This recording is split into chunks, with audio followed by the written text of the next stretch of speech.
Tunaye hapa Ibrahim Rahbi, mchambuzi wa masuala ya kimataifa. Tuangalie taarifa hizi ambazo tumekusomea. Tunaona muungano wa Iran, China na Urusi kwenye majeshi ya pamoja. Wakati huo huo tunaona taarifa kuhusu nchi za Ulaya ambazo ziko NATO zinaonekana kununua silaha kwa wingi. Jambo hili linatishia, tukifahamu kwamba sasa hivi kuna mvutano mkubwa kati ya mashariki na magharibi.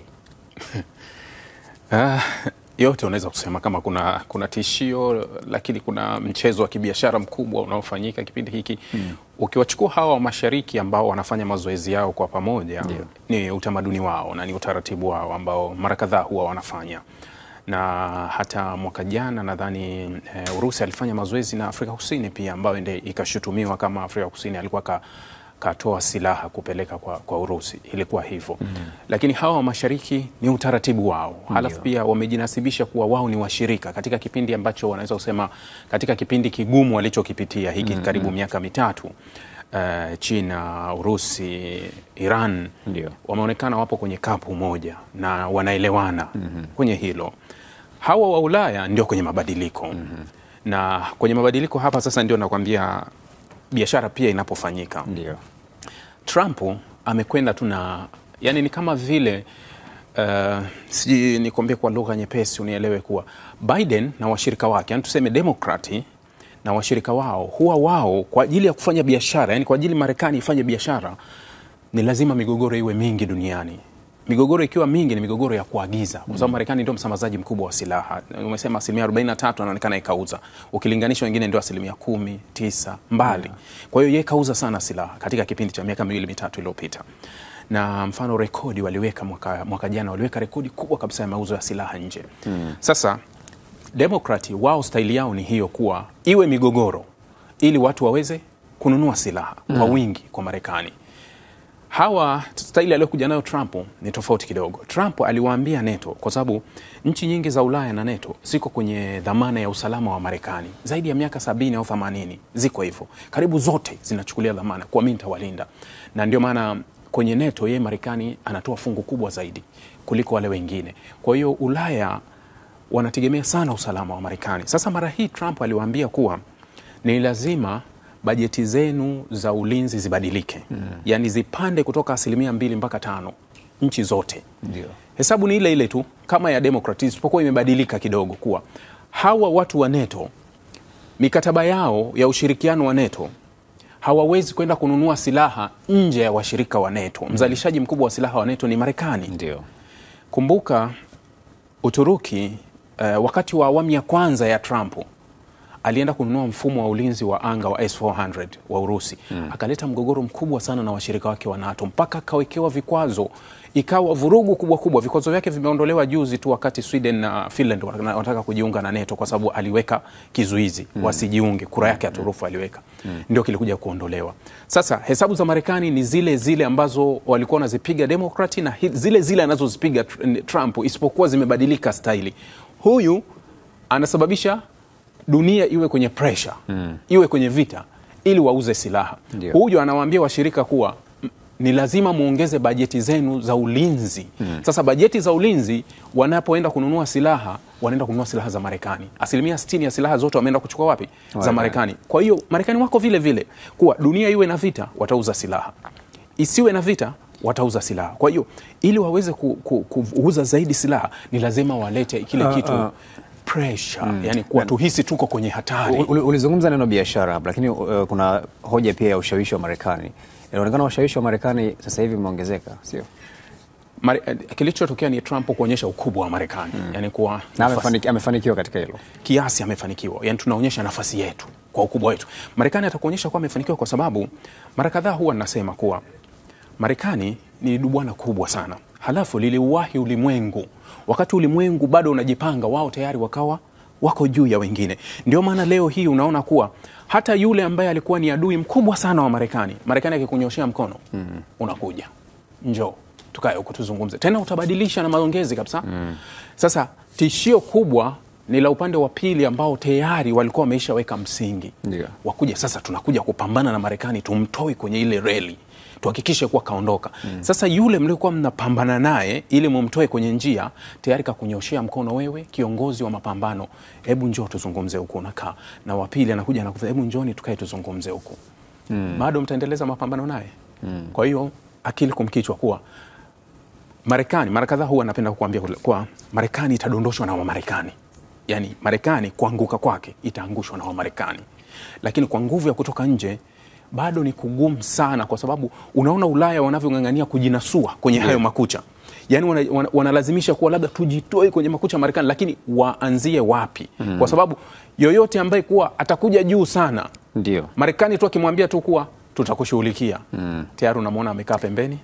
Hawezi tena mapambano. Tuangalie ambacho Umoja wa Mataifa unasema kwamba magharibi mwa Syria bado kuna masalia ya waasi, lakini bado kuna masalia ya wale washirika wa Bashar al-Assad, na kumekuwa na mapigano na mauaji na uvunjifu mkubwa wa haki za binadamu. Tunafahamu kwamba Syria sasa hivi iko na utawala wa mpito. Hali ikoje sasa hivi na nini ambacho utawala huu unaweza kufanya kukomesha mauaji yanayoendelea? Syria inahitaji mazungumzo marefu sana ya kitaifa kwa jumla. Nadhani utakumbuka wakati ilivyodondoka serikali ya Bashar al-Assad, nadhani tuliongea mimi nawe hapa nikakwambia, baada ya kuona kuwa kuna mamia ya Wasiria wanarudi kutoka uhamishoni, baada tu kudondoka, wengi walitoka Uturuki. Unajua Uturuki ilikuwa na wakimbizi wa Syria zaidi ya 3.6 waliotoka Ulaya, na baadhi ya nchi za Ulaya kwanza zika cancel hata maombi yale watu walikuwa wanaomba visa za nchi, kwa sababu nchini kwenu tayari utawala umeondolewa ule. Ilikuwa ni hatari kurudi Syria kwa wakati huo. Niliwahi kusema kuwa ilikuwa mapema sana, kwa sababu kitu kimoja kwa Assad na jeshi la Syria, kwa rekodi za nyuma ukirudi utagundua kuwa jeshi la Syria lilikuwa ni moja ya majeshi makubwa kabisa ya Kiarabu. Yani kwenye zile level za kina Misri, Iraq, majeshi makubwa ya Kiarabu, Syria walikuwemo. Lakini kuanguka kwa jeshi la Bashar al-Assad kwa wiki mbili mpaka kudondoka kwa Bashar al-Assad ilikuwa bado ni ishara inakuonyesha tu kuwa kuna vitu haviko sawa. Yani ni kuwa jeshi liligoma kupigana kumlinda Assad. Kwa hiyo lilichofanya wakawa wanapisha. Ndio maana unaona kuwa mapigano ya kuchukua yalivyoanzia kule Idlib yalikwenda Aleppo tu, lakini kutoka Hama, Homs hapakuwa na mapigano. Miji ikawa inadondoka tu yenyewe. Mpaka kufika Damascus hakuna mapigano. Assad akaondoka. Hawa wakuu wa baadhi wa vitengo, majenerali ambao waliambiwa wekeni silaha chini, kuna baadhi waliweka, lakini inatajwa namba kubwa pia hawakuweka wala hawakusalimu amri. Kwa hiyo waliondoka na baadhi ya silaha. Sasa kilichotokea Syria ni kuwa eneo la Latakia ni mji wa pwani pamoja na Tartus. Hii ni miji yote kwa pwani kule karibu na Mediterranean. Ndiko ilipo kambi ya jeshi la anga ya Urusi ya Khmeme, ndio iliyopo kule. Huku ndiko ngome kubwa ya Bashar al-Assad, ndiko alikozaliwa na ndio kwao. Jamii kubwa ya Alawit ni jamii ambayo anatoka Bashar al-Assad. Hawa ni Shia ambao wanachukua kama 10% ya raia wote wa Syria. Sasa hii ni jamii ndogo ambayo sasa utawala huu wa HTS na wenzake inahisi kama sisi tumetengwa. Yani kwa sababu wao walikuwa watawala zaidi ya miaka 50. Sasa wanahisi kama hawa wengine wote waliokuja sasa hivi wanachuki na wao. Kwa sababu nyinyi mlitunyanyasa, mlikuwa na mtawala wenu. Huenda wengine wala hawakuwa kwenye hiyo, lakini ile kutawala tu kwa kuonesha tu kuwa ukoo fulani unatawala. Sasa hawa Alawit wengi wao ndio hawakusalimisha silaha. Na bado inaonekana kuwa kuna utiifu wa moja kwa moja wa utawala uliodondoka ambao upo kule Latakia. Na ikaonyesha kuwa wengi waliogoma kusalimu amri au wapiganaji wengi waliokataa kutii serikali hii ya sasa walikimbilia kule Alawit. Sasa wiki jana kuna mmoja wa makamanda wakuu wa Alawit alikuwa anatakiwa kukamatwa na serikali ikatuma askari, nendeni mkamkamate. Kwa hiyo walikwenda Latakia. Wakati walivyomkamata, wakati wanarudi sasa wamemkamata, wakakutana na shambulizi la kushtukiza kutoka kwa wafuasi.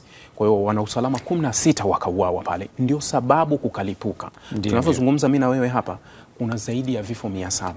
Sasa nini mustakabali wa kisiasa wa taifa hilo? Nafahamu kwamba iko kwenye kipindi cha mpito, lakini unatakiwa kufanyika uchaguzi ili kurejesha ile mamlaka kwa raia. Tunafahamu kwamba sasa hivi Ahmed al-Sharaa ndio ambaye anakuwa kiongozi wa nchi hii kwa kipindi cha mpito, lakini haijulikani ataongoza kwa muda gani na ni lini wataweka sasa kiongozi yule ambaye amewekwa na watu, ama hatutarajii jambo hilo kutokea siku za usoni. Ukweli uliopo ni kuwa Syria au vyombo vya habari vya Syria vimekuwa vikituonyesha vitu ambavyo sio halisi. Yani wamekuwa wakituletea mambo ya mbele bila kutuonyesha chini kuna shida gani. Yani wanajaribu kutuonyesha kuwa matatizo yote yalikuwa ni Bashar al-Assad. Na sasa yamepita ya Bashar al-Assad, kila kitu kiko sawa, lakini kiuhalisia hakuna kitu kiko sawa. Hawataki kutupa matatizo ya chini. Waliopindua serikali ya Bashar al-Assad hakuwa HTS peke yake. Yalikuwa ni makundi mengi yenye silaha ambayo yenye misimamo tofauti na imani tofauti. Sasa kinachotokea hivi sasa ni nani yuko wapi kwa nafasi gani? Ahmed al-Sharaa na watu wake wanalazimisha kutuonyesha kuwa kila kitu kiko sawa Syria. Lakini huku chini hakuna vitu haviko sawa, kuwa alitangaza kuwa amevunja HTS, wamevunja makundi yote, wanataka kuunda kitu kimoja. Mnaunda vipi muungano huo wakati zaidi ya 32% ya nchi iko kwenye mikono ya SDF? Syria Defense Force wa Kurdi ambao wamegoma kusalimisha silaha, ambao wanaungwa mkono na Marekani na Israeli. Hakuna mazungumzo ambayo yamefikiwa ya kuwaweka pamoja. Yani maana yake ukiniambia kuwa Syria inataka enda kwenye uchaguzi, no. Syria haitaki kwenda kwenye uchaguzi. Syria inahitaji mazungumzo ya kitaifa ya muda mrefu. Kwanza wakae chini kuwa turekebishe tofauti zetu. Halafu tujue hizi silaha zilizoshikiliwa ziko wapi, kwa nani, kina nani waliokaa na hizi silaha, wanasemaje. Wakisha kaa kwa hilo sasa, wakajua tunaundaje serikali au tunaundaje sasa huyo nani atakaa wapi, ukaa wapi, ndio wanaweza kuja kuzungumza kuhusu uchaguzi. Lakini hata leo wakiingia kwenye uchaguzi, Syria haiwezi. Tumalizie na Mashariki ya Kati ambako Israeli inaonekana kukata huduma mbalimbali ikiwemo umeme, lakini pia kuna muda pia na wao wanatoa huduma ya umeme kwa ajili ya kuzalisha maji ili watu wapate maji ya kunywa na vitu kama hivyo. Ni kama Israeli inadhibiti kwamba hawa watu wanatakiwa wapate nini na kwa muda gani. Na tunafahamu kwamba kumekuwa na shinikizo la kuachiliwa kwa mateka waliosalia ili kuwepo na sitisho la mapigano, lakini hili linaonekana limekuwa gumu. Kwa nini? Ni kwa sababu kila mmoja anataka kitu chake. Nadhani mazungumzo mapya yataanza leo. Unajua wiki jana Trump alisema anaanzisha mazungumzo ya moja kwa moja na Hamas. Ni baada ya kuona kama upande wa Israeli ulikuwa unaweka shinikizo kuwa hautaki yale mazungumzo. Kwa hiyo Trump akaamua kuzunguka kama alivyozunguka ya Urusi na Ukraine. Akaenda upande wa pili akaanzisha mazungumzo ambayo yalifanyika Doha. Hili ni kama vile limeisukuma Israeli kuwa asije Trump akaenda kufanya makubaliano na Hamas, kwa sababu kama Trump atamaliza makubaliano na Hamas, Israeli inaweza isipate vile inavyotaka. Kwa hiyo manake walitegemea Israeli katika mazungumzo ya Trump na Hamas, katikati kutakuwa kuna mjumbe wa Israeli. Ikaonekana kuwa mjumbe wa Israeli kawekwa pembeni. Kwa hiyo ni mazungumzo ya moja kwa moja. Wakatangaza kuwa leo Jumatatu wataanzisha tena mazungumzo mapya. Kinachotokea ni kuwa Israeli inachotaka ni kuwa to add, yani wanasema hivi, to extend katika yale mazungumzo ya kwanza, tuongeze katika makubaliano ya kwanza. Yani mimi na wewe tuna makubaliano ya amani ya siku 10. Siku 10 zimekwisha. Mimi nakwambia good luck, sikiliza. Katika hizi siku 10 tuendelee. Tusiingie awamu ya pili. Tuendelee tu kwenye 10 katika makubaliano ya mimi nitakufungulia misaada, wewe achilia mateka wangu. Alafu wewe unikatalie useme no, twende kwenye ya pili. Kwa sababu ya pili nataka kitu fulani kuwa utatoa askari wako. Na mimi nitaendelea. Wanachobishana ni hicho tu kuwa Israel inataka iendelee Hamas kutoa mateka, yenyewe endelee kuruhusu misaada. Wakati huo wasiende kwenye phase 2. Hamas wanachotaka no, twende kwenye phase 2 kwa sababu phase 2 itasababisha wewe askari wako wote waondoke hapa na sisi tuendelee na kitu kingine. Ndio wanachobishania hicho. Sasa Trump alivyoona kuwa Israel inaleta kigugumizi, ndio akaamua kuzunguka. Akaenda kuzungumza na Hamas. Kwa Israel walivyoona kuwa Trump anazungumza na Hamas, tutapoteza vingi. Kwa hiyo na wao ikabidi waingie tena kwenye mazungumzo kuwa tumekubali. Huenda tukashuhudia kutakuwa na taarifa mpya ndani ya hii wiki ambayo maana mazungumzo yataanza leo. Steve Witkoff yuko pale, mwakilishi wa Trump Mashariki ya Kati, tayari yuko pale. Tunaweza tukashuhudia kwenye hii wiki ilianza Jumatatu mpaka Ijumaa, tunaweza tukapata chochote mabadiliko mapya au kuhusu mazungumzo mapya kama yanaweza kutekelezwa. Sasa shukrani sana Rabi, asante sana kwa uchambuzi wa umetupatia. Ni Ibrahim Rahbi, mchambuzi wa masuala ya kimataifa, tukikamilisha hivyo